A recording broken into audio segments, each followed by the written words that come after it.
It's time for Coffee with the Chicken Ladies, a podcast for people who love chickens. Hey everybody and welcome. It's Chrisie&Holly from Coffee with the Chicken Ladies. We're here and this is episode number 93 of our podcast where we talk about everything chicken, family, fun, and more chickens. More chickens. We drink a ton of coffee. I'm talking a ton. But most importantly, we hug chickens every day. And we kiss them too. Don't forget. We brew coffee from a little coffee house here in Bel Air, Maryland. Holly Ann, what kind of coffee are we brewing today? Caramel. Of course, because it's Holly Ann's favorite. It's a caramel kind of a day. So are you ready to sip some coffee and chat? I am. But first, a word from our sponsor. We have some exciting news to share from our sponsor, Grubbly Farms. This month, you can receive 30% off if you're a first-time buyer. I'm a long-time subscriber, and my flock love the healthy, nutritious treats, plus all products ship free. If you haven't heard, Grubbly's has a fantastic layer pellet and crumble feed. It's packed with plant and insect protein. It's perfect for those picky chickens and ducks. This offer does not apply to subscriptions and cannot be combined with any other discounts. It's a great time to try Grubbly Farms if you haven't yet. Use the code CWTCL30 for 30% off your first purchase. Try it today. So we're back, and let me tell you something. We're tired. Oh, it's been a crazy day. It's been a crazy 2 days here. Yeah. My parents are upstairs in my house right now. I got a call yesterday that they were in a major car accident on the expressway around Baltimore. They escaped with minor injuries, thank goodness. So they're doing really well. Yeah. Yeah, it was very scary. So that big scary thing aside, how are you doing otherwise? I'm doing okay. I'm excited. Tomorrow, Joe and I are going away for our 25th wedding anniversary. Happy anniversary early. Yeah, thanks. Well, by the time this episode drops, we'll be our anniversary well into September. Tomorrow. Right. And we've been married 25 years, and we've been around the world, many places, but neither one of us had been to Charleston, South Carolina. So we decided to take a short plane ride and go there and check out to see if they have some chickens. Excellent. Is Charleston the city where they have the feral guineas that live in one neighborhood? Is that Charleston? I don't know, but I'm going to find out. Yeah. You need some photos of those guineas if so. Well, you know, if there's chicken, poultry, anything, I'm going to be getting photos. So I'm pretty excited. On the other news front for me, there's a lot of news for me this week. The run is up, the run is finished, and the babies are outside. Yay. So I'm super happy about that. The 3 youngest babies are still in at night, and everybody else is out all day long.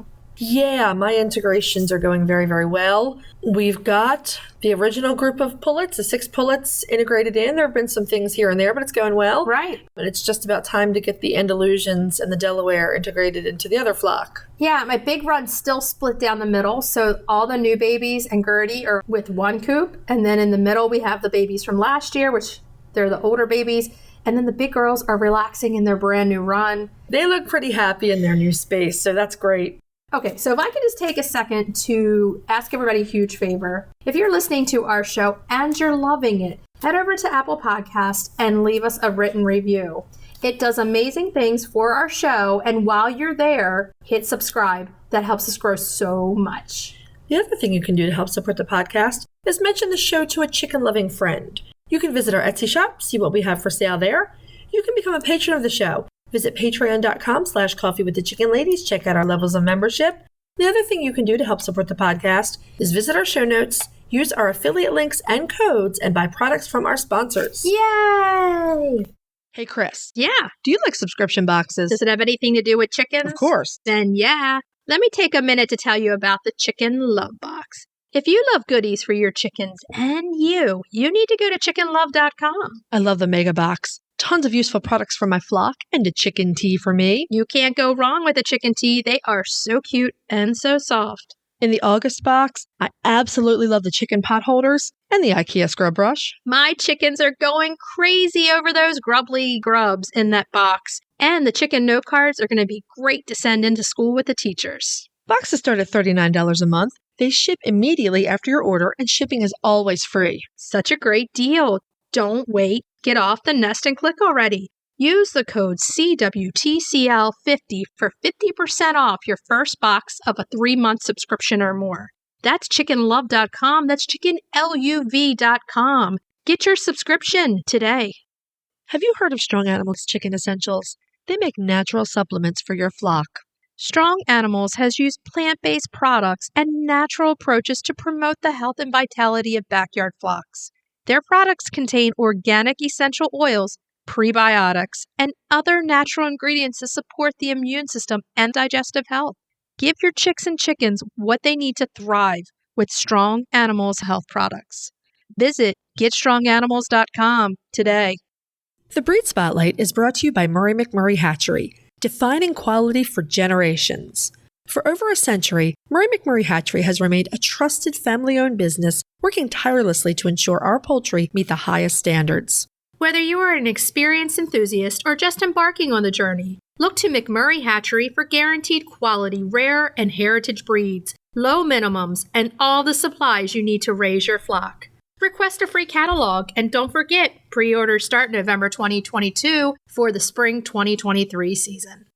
La la la la la la la, it's time for the Breed Spotlight, yeah. Yeah. I was kind of really excited about this one. It's a cutie. It's a very cute chicken. Now, everybody knows, if you know me on social media, when I write stuff, I say cutie a lot. I like cute chickens. So when you look at this little chicken, you're going to say, Chrissy was right. It's cutie. It is a very cute chicken, yeah. This week's Breed Spotlight is the Barbu de Watermael. I call him Barbu de Watermael. I know. We have been talking about this chicken a lot, and we have been saying watermelon a lot. So, hey, if you slip up, I'm okay with it. Yeah, that's what I'm afraid of. I'm going to slip up. That's okay. So, the Barbu de Watermael is one of a group of Bantam chickens that have developed in various regions in Belgium. If you're listening a lot, when you hear us talk about where these chickens come from, a lot of chickens come from Belgium. A lot, yeah. It was a heavily chickened area. It was an extremely heavily chickened area. So Barbu just means bearded. So anytime you hear a bantam or a chicken referred to as Barbu, it's bearded. Mm-hmm. They are tiny, true bantams. Right, which means they don't have a big counterpart. And they have a spiny rose comb. We'll talk about that in a little while. Oh, boy. Yeah. And they have a swept back crest. So think like crested cream leg bar. Yeah, they're super cute. So they have the crest that goes along with the beard and muff. Mm-hmm. And it just gives you this little... like chunky monkey. Yeah. And they are considered a rare breed in their native Belgium. Of course. I mean, raise your hand if you actually have heard of this chicken. Holly, we know you. I went through school with you. You didn't always sit in the front row. Come on now. No, I didn't sit in the front row at all. I didn't want to be in the front row. But yes, we know you know about this chicken. So the Watermael Botsford region is like a largely residential suburb of Brussels. Okay, yeah. It's on the upscale side. It was home to a man named Antoine Dress, who lived in the Chateau de Fougères. Oh, wow. Now, just FYI, current day, the chateau is now a luxury condominium. Alrighty then. Just so you know. So Mr. Dress and his son Oscar developed this breed in the early years of the 1900s. Most sources say that Dress relied heavily on the larger Bantam Barbu de Anvers for the foundation stock, and perhaps the Bantam Brabanter. Oh, yeah. I could see that. There we go. He would never disclose what breeds he did use. I guess it was his state secret. The only thing he would say is that the Polish was not one of the breeds. The Dress family was likely on the wealthier side. You know, it's an upscale suburb. They live in the chateau. Right. But that gave them time to devote to breeding and establishing a breed club. And apparently the first time that this breed was shown was in 1922. Okay, so not too far back, really. I mean, we say that now, like everyone's like, oh, the 1920s. But 1922 wasn't that far when we talk about like BC with chickens or whatever, you know? The Romans did not have anything to do with the Barbu de Watermael. Nope. It's like on the order of the Nankin size. So yeah. It's a little bird. I think from always seeing your Nankins and stuff that I'm kind of desensitized to that amount of small now. Like once you see them a lot, they're just normal. Yeah, it's true. But you do have to take special care. And, you know, Bantams, they're different than adult big chickens. Your roosters, about 1.5 pounds. Wow. And your hens are about 1.2 pounds. They're almost the same size. Yeah, they're very similar to Nankins in size. The boys and the girls are about the same size too. Not much difference. Yeah, not much difference at all. They're incredibly tiny chickens. And like you said before, they do look like a little chunk because of all the feathers. They remind me like if a chipmunk was a chicken. I can see it though. We saw some video through Greenfire Farm. We have them. I mean, it reminds me of a bunch of little chipmunks like the little face and muff. They're really cute. Yeah. So your hens are going to lay small white eggs. Now, in the early days, the records reported them to be good layers. I don't know what is a good layer. That's just what I saw. They're good layers. Right. They're reported to be hardy and healthy birds, although they likely need heat in the north, like you were just saying. Any bantam. Bantams really need some extra care in the winter. They also come in a wide variety of colors.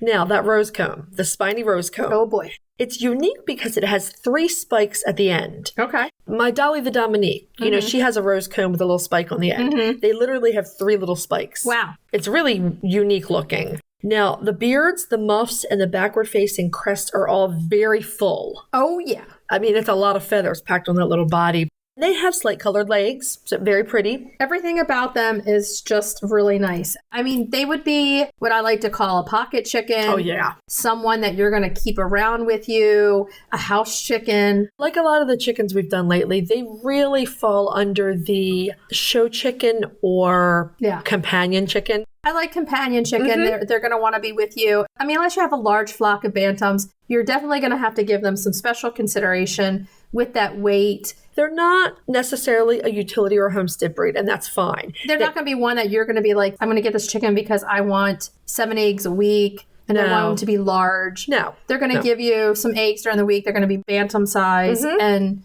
they're going to be companions. They are happy and active little birds. I mean, I'm sure they make really great company. Now, one thing they could be good for is a 4-H project. Yeah, I would think a little older so that they would be gentle with the bantam. Is such a small chicken. They definitely have to have some consideration for that. Absolutely. But definitely companion for sure. They're so stinking cute. It's hard to find a lot of detailed information on them.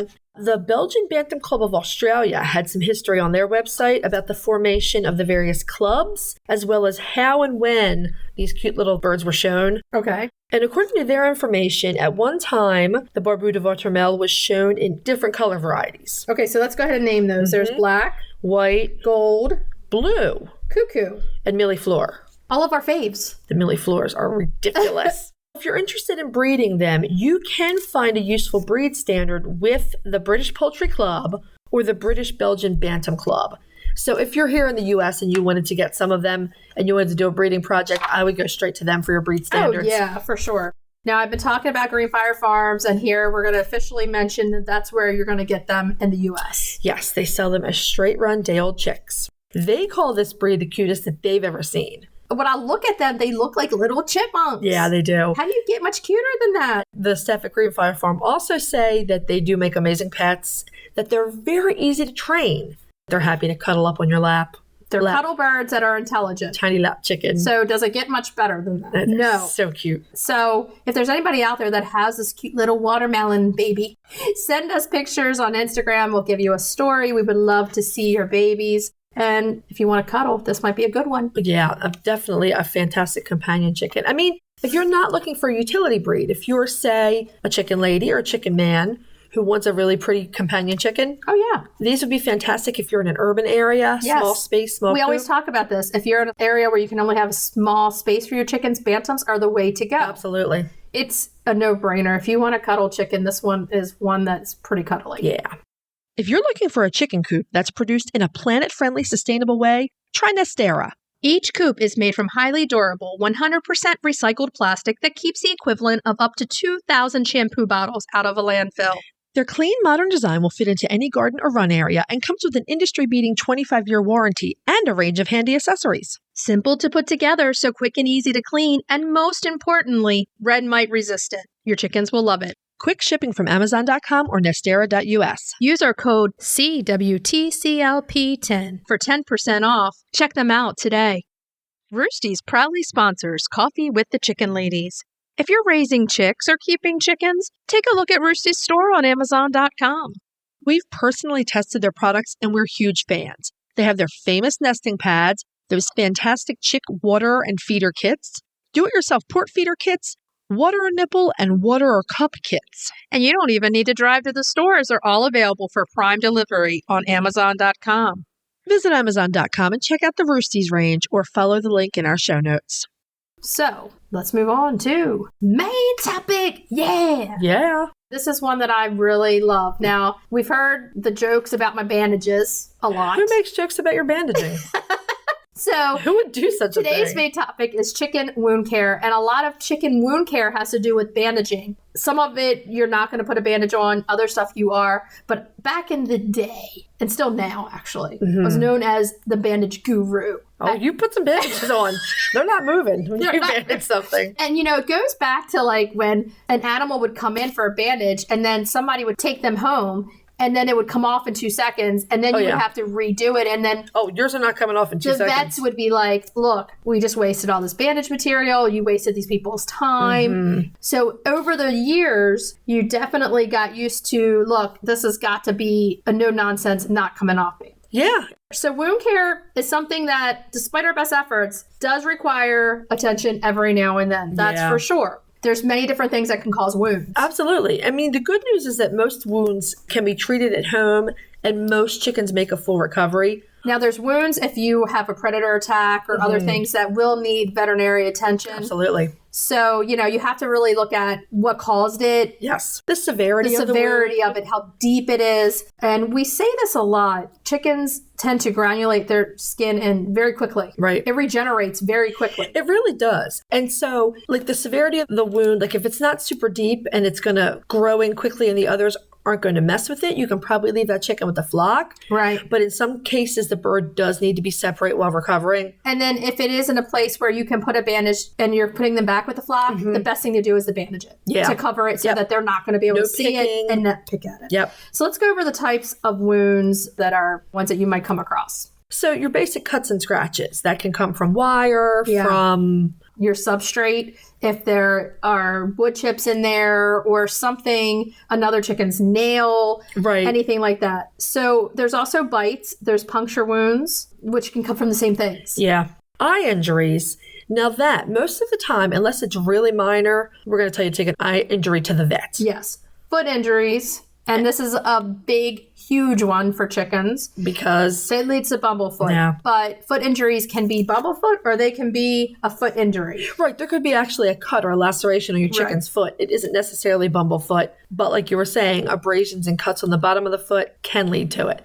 Okay. So we talk a lot about first aid kit. And this one, we're kind of going to go back and reiterate a little bit about the first aid kit because the quality of your wound care comes from what products you have. Your supplies kind of make or break you on this one. Exactly. So if you don't have the right supplies, no matter what you do, you're not going to be able to treat the wound like you need to. Right. So let's talk about some things that you should have in your first aid kit for wound care, no matter what. The first thing I keep on hand is Terramycin. And you can buy that at TSC or your local feed store. Yeah, and it's an antibiotic ointment for the eye. Right. And the reason, and even though we said pretty broad spectrum. It is, yeah. It's like a triple antibiotic. Don't use triple antibiotic in place of it. But the reason I keep this on hand, even though we said if your bird actually has an injury to their eye, get them to the vet, I will use Terramycin if there's an eyelid injury. Yeah. Because if you're putting anything on that eyelid, it's getting in their eye. You want it to be safe. Yeah. Okay, so the next thing is vet wrap. Vet wrap is a must. We've talked about this many times. You have to have vet wrap at all times.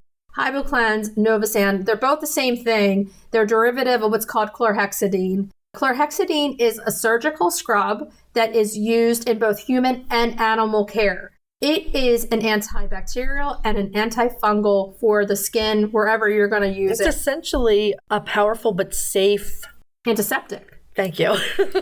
If you don't have it and you want to go to your local drugstore and you go into the wound care section, HypoCleanse is there. And it's a lot of times, this is from having a husband that has multiple knee surgeries all the time. Yeah. They tell him to scrub his knee for 3 days before the surgery with HypoCleanse. I think that's pretty common for pre-surgery for various places. Right. I think Pete had to do it for his back too. So it was so funny because I didn't really get the correlation at first that HypoCleanse was chlorhexidine because I didn't even look at it. Yeah. And then I go and I take Sammy to the vets for something. And basically, I'm talking to my vet. I said, I didn't have any chlorhexidine. He goes, yeah, but you talk about Joe and knee surgery and you have HypoCleanse. And I was like, wait a minute, that's chlorhexidine? So he taught me that that's exactly what that is. Yeah. So to have that around to clean is top notch. Absolutely. Any form of it is very important. Though I will ask this. In your opinion, do you think that if you don't have these things and you have an emergency, like a diluted iodine would work? That can always work. this is the best, but you need something to clean it, and you can get it at the drugstore, so it's easily accessible. Yeah. It's something that from the beginning, once you have it, will last a long time. Mm-hmm. Every time you scrub with it, you don't need to use a ton. It suds up very well. Yeah. But like you said, iodine, or a lot of people don't like peroxide because it doesn't really do anything. You can't use alcohol because it stings like anything. It will hurt them. So this is why we say this is a thing to have. You can get it in a lot of forms. I mean, we used to keep Novel Sand. We would buy the gallon jug of it and keep it in the tack room on the farm. It comes in a gel and it comes in a liquid. Mm-hmm. So you can use it for spray or you can use it for scrub. The HypoCleanse comes in the scrub version. Uh-huh. So what I usually use around the house with the chickens with it is Vetericin or something like Bye Bye Boo Boos by Strong Animal Chicken Essentials. Those are your spray antiseptics. Right. To clean out a wound. So let's say you have a long scratch. Yeah. And you're bringing the bird up to clean it and spray it out with Vetericin or something like Bye Bye Boo Boos.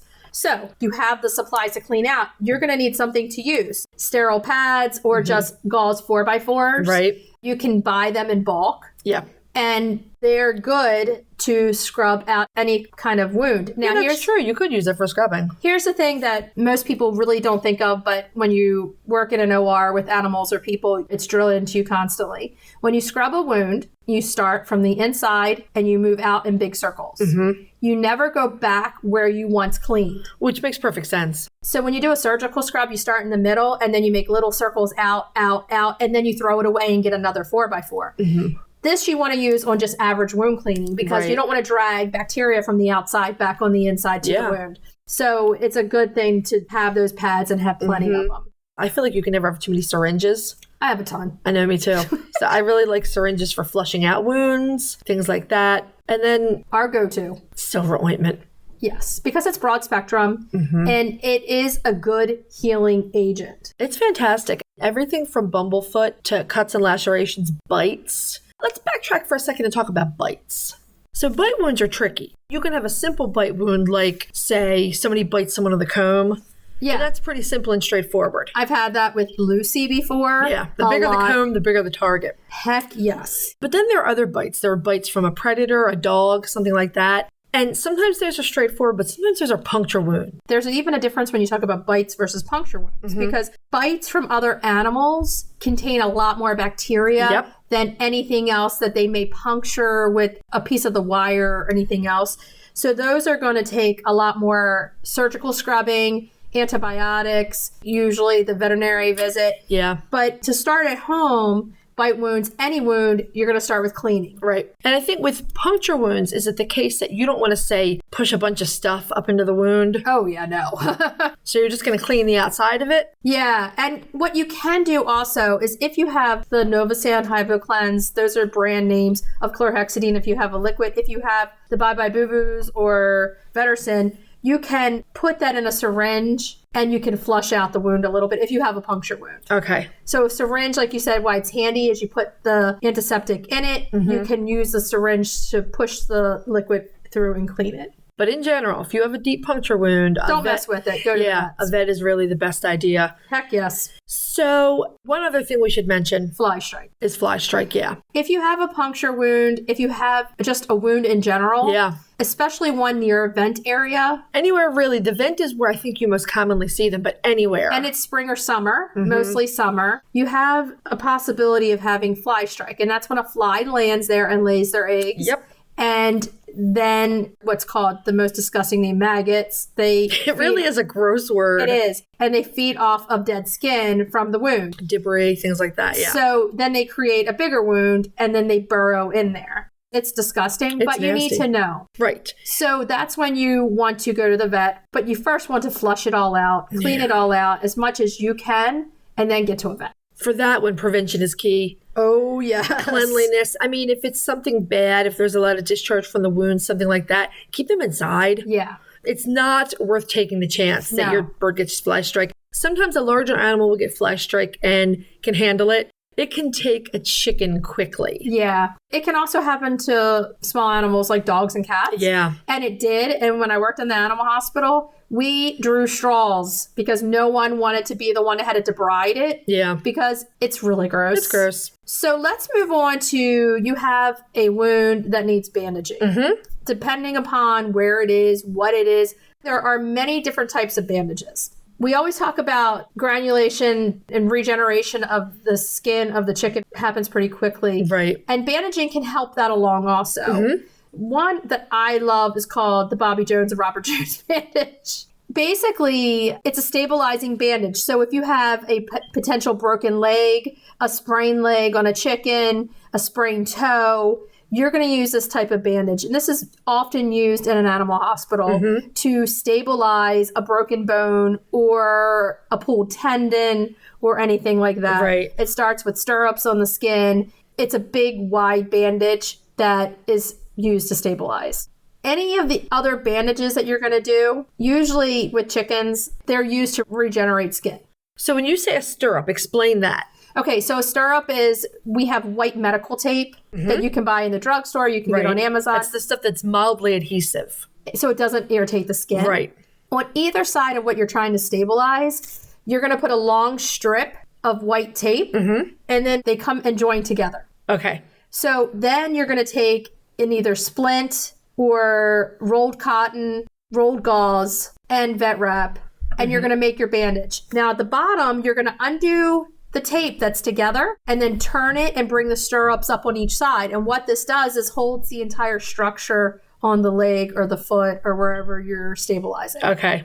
So what it does is it keeps that bandage up. Yeah, like you said, it's stabilizing. Exactly. So it'd be perfect for leg injuries. I didn't want Drusilla to have an injury, but I was like, man, I'm back to these bandages. That's like one of the heavy duty bandages. You're probably not going to need that for just, say, a scratch on a leg. No. Or a milder wound. It did take you 20 minutes to cut my bandage off. Oh my God. It did. I have to see if I still have pictures of that because it's pretty comical, but the bandage works. Well, I couldn't get the bandage scissors in there because it has so many layers.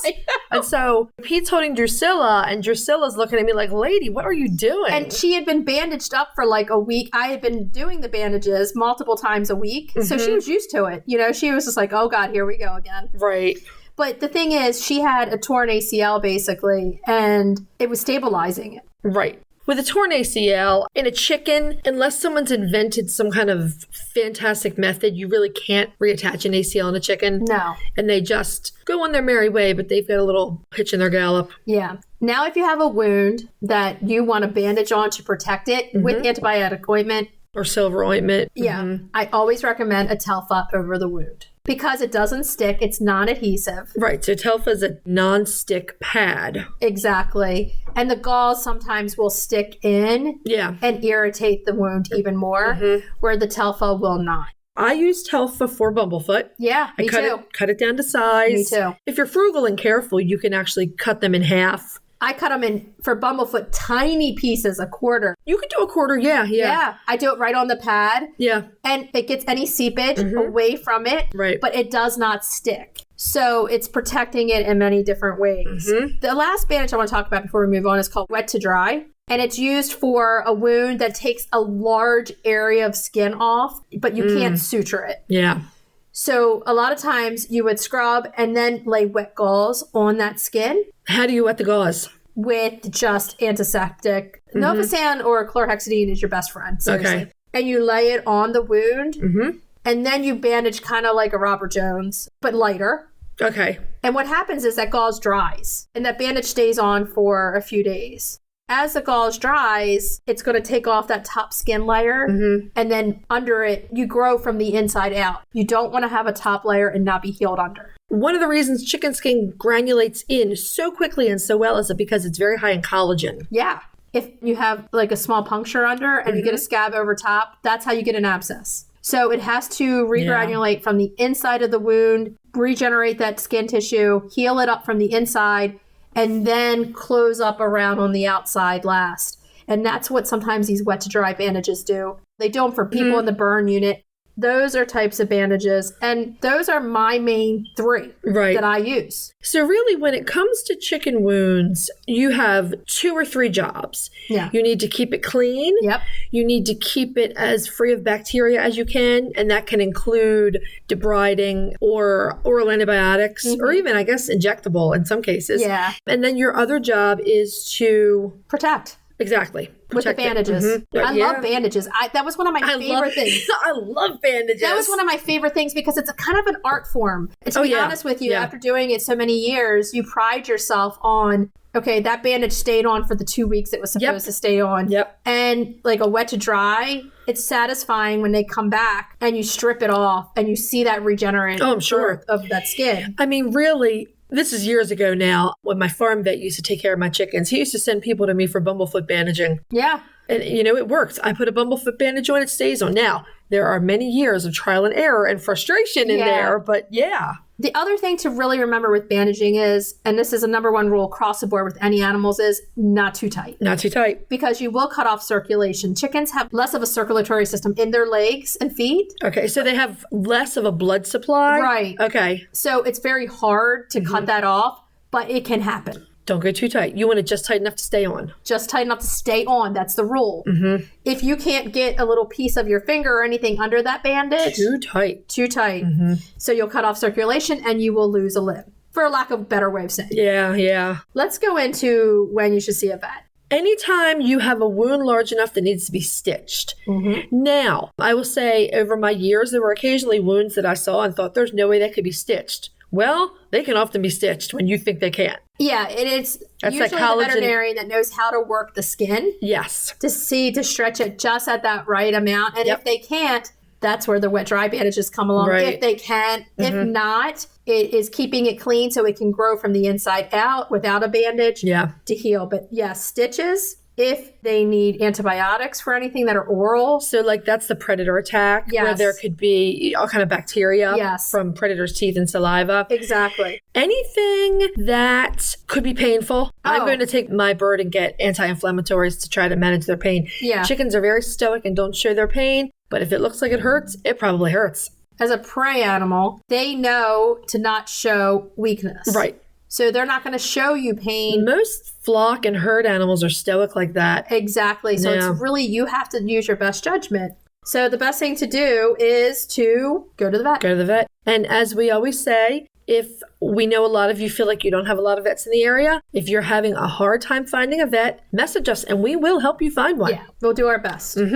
This is a point that you added in was tetanus. Tetanus, because almost every farm animal needs a tetanus shot. And we need tetanus shots. We do. So tetanus, it falls in the Clostridial bacteria family. If any of you have goats or sheep or other farm animals, they'll get a CD&T vaccine. Right. So that Clostridium CD&T. So we don't vaccinate poultry because lucky birds, they are extremely resistant to Clostridium tetani bacteria. Good news. Yeah. According to the Merck Vet Manual, and I quote, the lethal dose for pigeons and chickens is 10,000 to 300,000 times greater on body weight basis than that for horses. Yeah, I can say it. Now think about how big a horse is, and you're talking 10 to 300,000 times greater. Wow. Horses, sheep, people, etc. We are all very susceptible to tetanus. It's something you don't want to play around with. How do you get tetanus? Rusty, wires, anything like that. Tetanus metal. Is often like step on a nail. Yeah. Puncture wounds, wounds to the feet, things like that let in that bacteria that sits there and grows on it. Exactly. So if you look around your run, make sure you don't have anything sharp.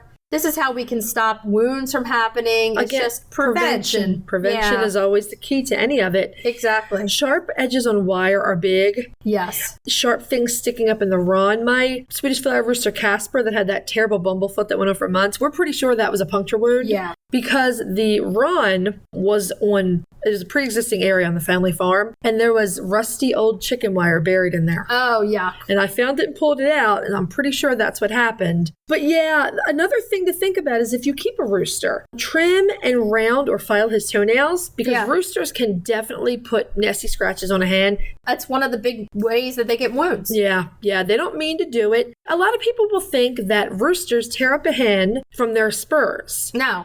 it is their toenails. Their spurs are Everybody's sticking. scratching everybody with some nails. Right. There's nails flying everywhere. The spurs go in the opposite direction. But toenails, yeah, that's a huge source of wounds. The spurs have to be, like they're doing it on purpose. Yes. It's not like an accidental. Nails are accidental a lot. Right. So, yeah, watch out for that especially stuff. with the big roosters or the big hens. Yeah. Like they're trying to hold on. Yeah. And so they grab one with their claws. So, yeah. So, if you have a wound, you have a question, you can DM us or email us. We'll do our best to help you. And if we feel like it's something that we can't help you with, we will help you find a veterinarian. Absolutely. It's been a source of frustration for me to occasionally be in an online chicken forum and have someone post a photo of a chicken that has a bad wound and have everyone say, oh, no, put that chicken out of their misery. No, chickens can rebound from sometimes heinous looking wounds. Oh, yeah. And heal and be just fine. With pain management and antibiotics, yeah. Yeah, you can do a lot. Mm-hmm. So, let's move on to Cracking the eggs. cracking those eggs. Today, Ella's going to be listening to this cracking the eggs segment because we are doing Ella's Easy Baked Churros.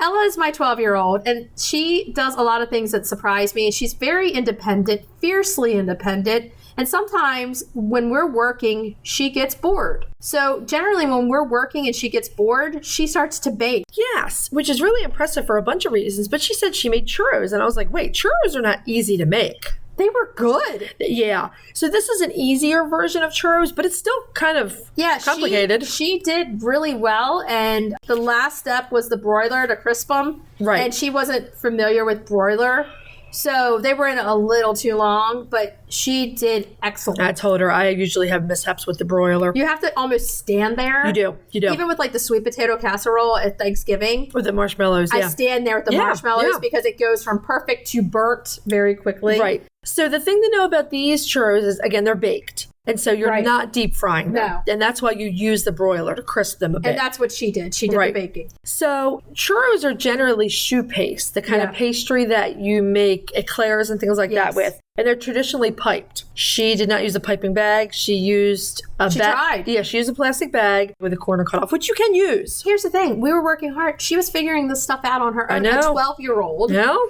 I love it. It's really great. So you're still going to cook the dough in a saucepan. You want 1/3 of a cup of butter or dairy-free butter. No, I just used Earth Balance. It works great. Yeah. You're going to melt the butter and a couple of tablespoons of brown sugar in a pot. Melt the butter, and you're going to add water. Right. Bring it to a boil. Then you're going to stir in that flour. Yep. And you can use regular flour. You can use gluten-free flour. You're gluten-free, but we're not. So she bakes She did with the regular. Yeah. It works either way. And then once you have this flour stirred in, your dough is pretty well mixed. You're going to take it off the heat source, mix in your vanilla, and then you're going to have 2 eggs. 2 eggs. You're going to mix them in one at a time. And I think the dough starts to look a little like it's separated. Right. You just keep mixing until it blends in. And then the piping bag. The piping bag. Yeah. So a lot of people know churros as braids. A lot of people pipe out and then they braid them. Yeah. And that's the classic look of the churro. But you can just pipe them and make them that way. That's how she was doing them. That's like the classic way that you know them, but they can be just piped in a single line also. I've also seen home churro makers use a star tip. Yeah. So that they're ridged. Yeah. But you don't have to do that. No. It can just be a plain strip. So then you're going to pipe them out and put them on a baking sheet. So you only need to bake them 10 minutes. This isn't a recipe where you can go out and weed the garden. No. Put them in for 10 minutes, and then they need to go into the broiler. Where you get them nice and golden brown. I like to say golden brown. Mm-hmm. And after that, you're going to put them in melted butter and then cover them in cinnamon. And we do brown sugar also. Cinnamon sugar, yeah. And then the only thing left is to enjoy them. The other thing Ella did with hers, which I thought was nice, was she melted chocolate. Oh, yeah. And then drizzled the chocolate over the churros. Very nice. We didn't have any melted chocolate, so we had Hershey bars from going to do s'mores in the backyard. So she just put them in a microwave-safe bowl and microwaved them until they melted. I don't even bother to melt chocolate on the stovetop anymore. I do it all in the microwave. She's very resourceful. She is. She is. They came out great, and she's going to be so happy that we put her out here on Cracking the Eggs. Thank you, Ella, for sharing your recipe with us. Thank you, baby girl. It's yummy. Okay, so if you have pictures, if you do this at home, send us the pictures. We'll put you up on our stories and give you a shout out.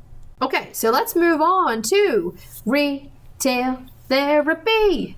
Retail therapy. Yeah.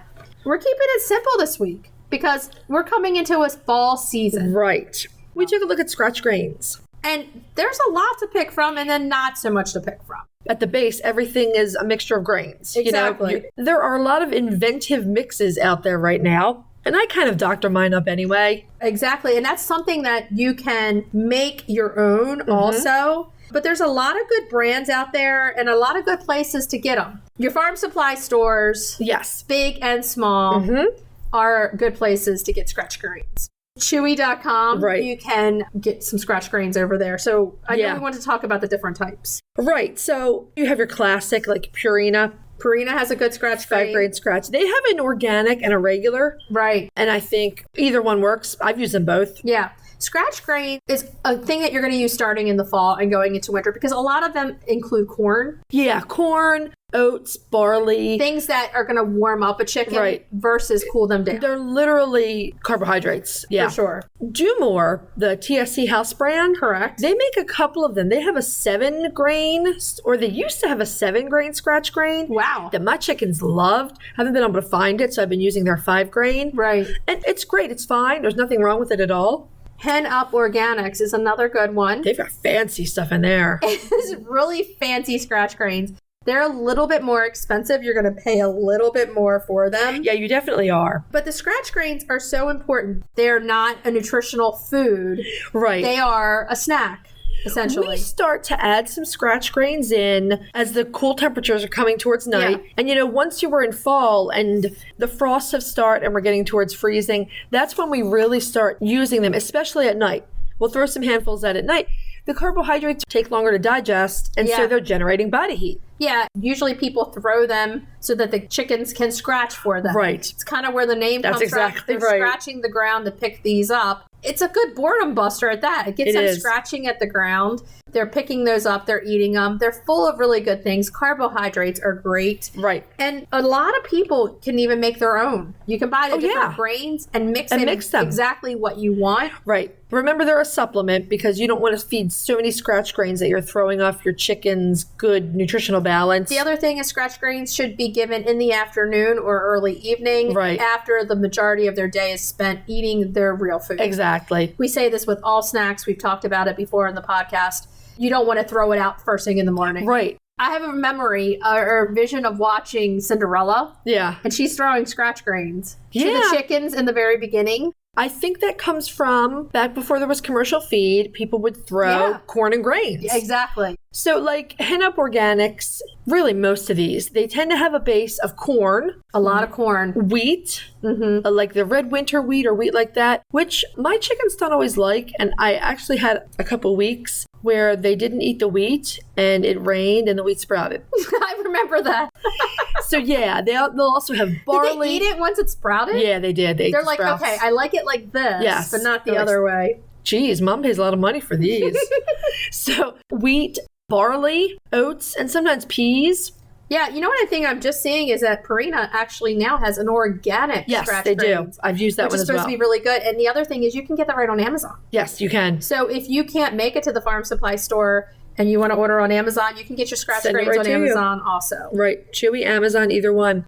Flock Party. Flock Party has a great scratch grain. It's pretty new scratch grains. I saw them and decided to try them. Now they have a different ingredient that I've not seen up until now. Okay. Red lentils. And I remember you said your chickens loved it. Half of them love it and half of them don't. Are they different flocks or Yeah, within different the flocks? flocks. No, different flocks. That's weird. I think what happens in the flock where they're all devoured, it's not all the chickens. It's only a core group of them. Oh. So I think I have this small band that love the lentils, and then the rest of them just aren't crazy about them. They're like, what the heck are you giving me, lady? Beans?